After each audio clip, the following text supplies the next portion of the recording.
What's up, everybody? This is Abbie, Isidro, Pacific Rim Video, here at Club 6 for the Beats, Rhymes, and Life fundraiser. I'm here with Tomas, who is actually the founder, executive director of Beats, Rhymes, and Life. Can you just tell me a little bit about Beats, Rhymes, and Life and how it came to be?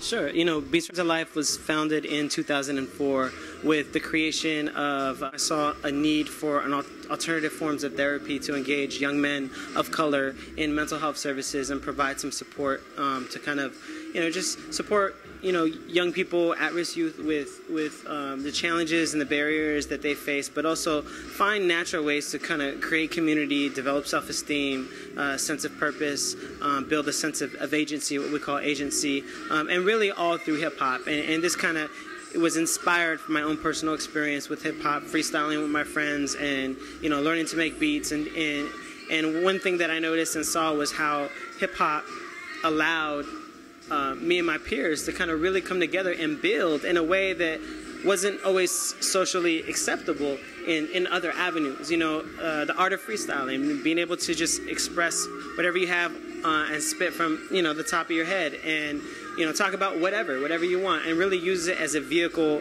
for communication and for development, not just artistic development, but also personal development. The fears that one faces when he enters into or she enters into a cipher, and kind of overcoming those fears and exceeding what you perceive your limitations to be. These are things that are woven into hip hop culture and are very in a very organic way.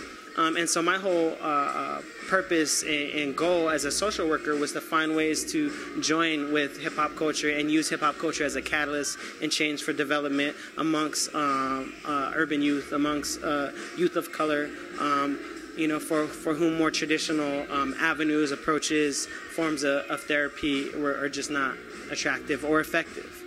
Yeah. So I really build this as kind of our rap therapy model, and a lot of the other work that we do in the community as kind of a culturally responsive, culturally sensitive approach to promoting mental health and wellness in the community. But it's really drawing from youth culture, drawing from hip-hop culture, and what we found a lot of great outcomes from this. Youth are very responsive.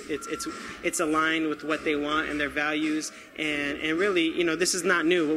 What we're doing and have been doing since 2004 has been replicated in other professions. We see it in the field of education, hip-hop being brought into the classroom.